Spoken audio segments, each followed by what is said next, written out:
All right, so here's some like more advanced applications of this. So now we'll look at shapes that we can make over 3 strings.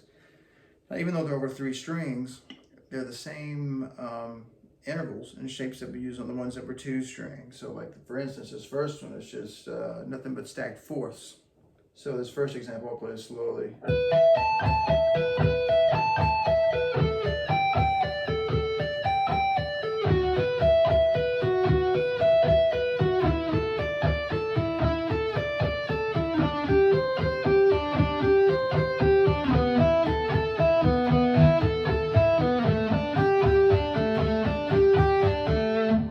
A little faster.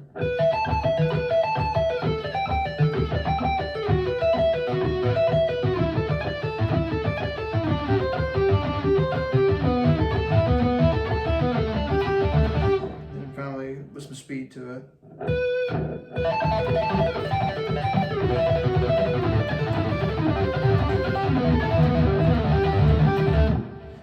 You can finger that a multitude of ways. You can do it with 3 different fingers, or you can like bar the second finger from the high portion of it,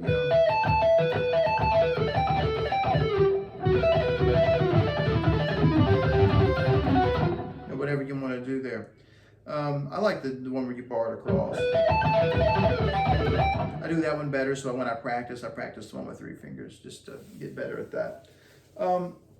So before we go to the next example of using fifths on 3 strings, think about what those fourths would look like on, 3 other consecutive strings. So like, if we had a G on the 8th fret on the B string, and then you have to play a D on the G string on the 7th fret, then another A on the 7th fret.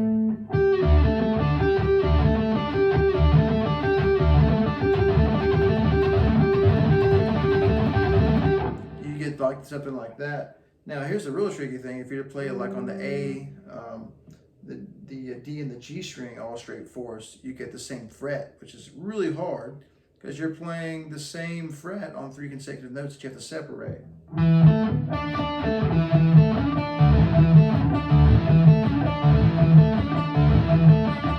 So my first finger is just terrible at that. But my second finger can do it quite well. And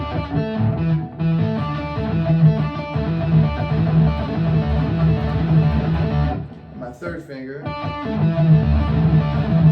little better than the first, but not as good as the second finger. My second finger tends to be the most flexible one to do kind of barring tricks like that with.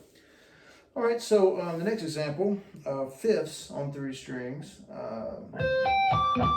Slowly. Press on the right fret. Yeah.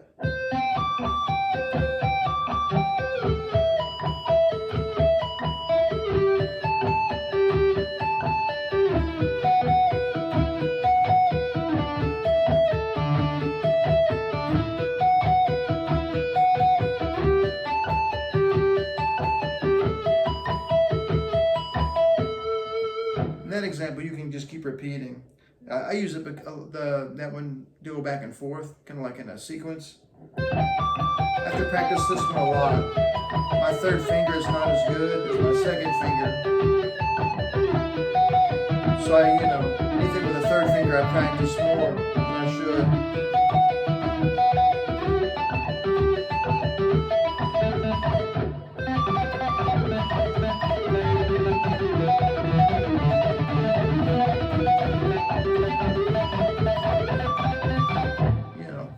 It really helps to practice slow and more on things you have trouble with. The next one is a combination. So we start with a 4th on the bottom 2 strings of the pattern, then up to a 5th on the next one.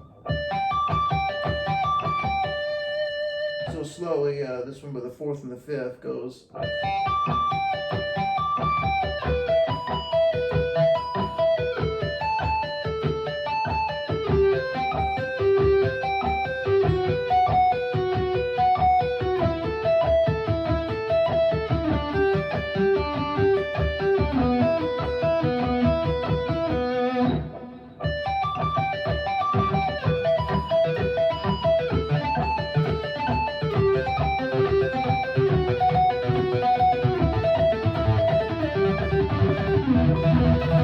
start to get fast, really fast, quickly, as you practice slowly.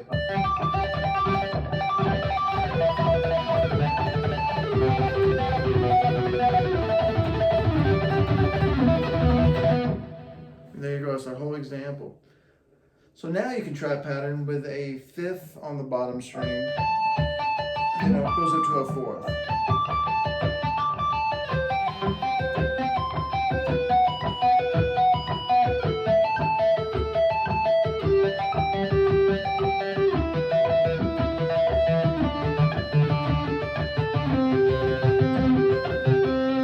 Yeah.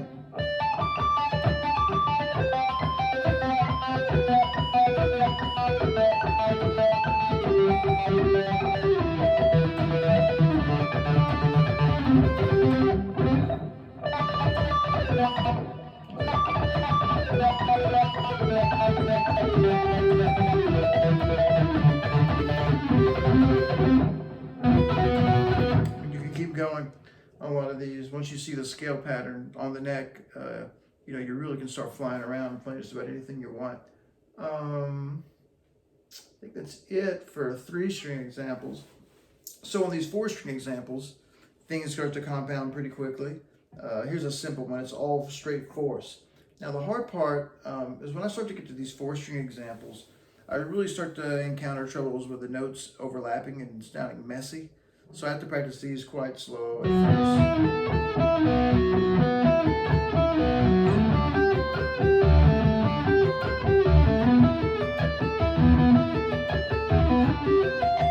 Oops, wrong one.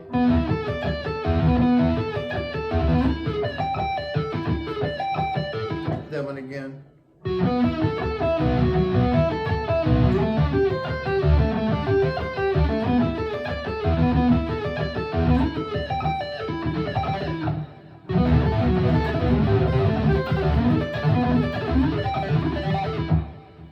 The next one is 2/4, then a fifth on top.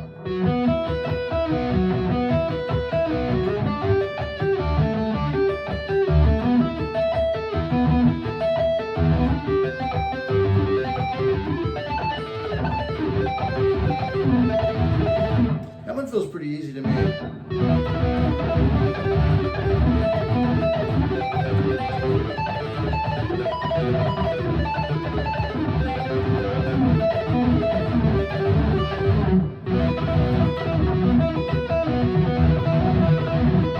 Seems to me the hardest part in all that group is the bottom 3 strings. Getting that to sound right.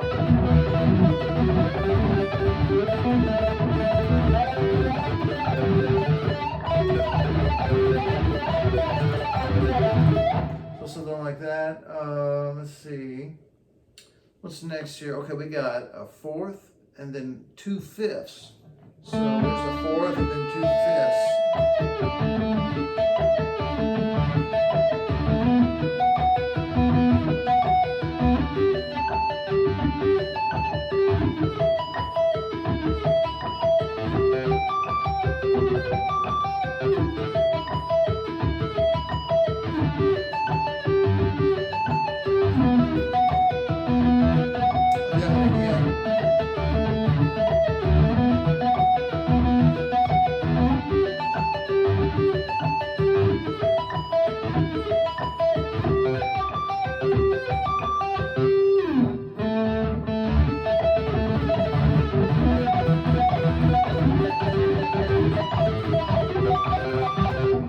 Something like that on that one is pretty good. Then we get another one that's a fifth and 2/4. So you get a shape that looks like this.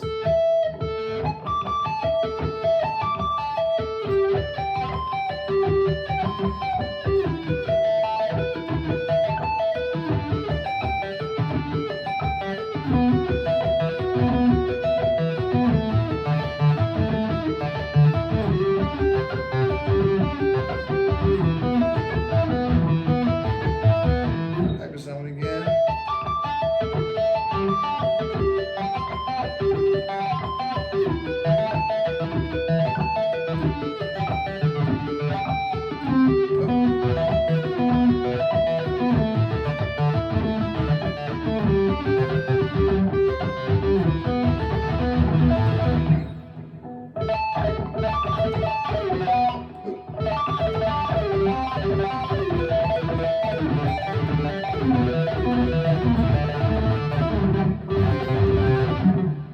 go. That one's really tough. I would probably work on that one a little more. Then next we have a fifth, a fourth, and then a fifth again. So that one looks like this. It's like a big power chord.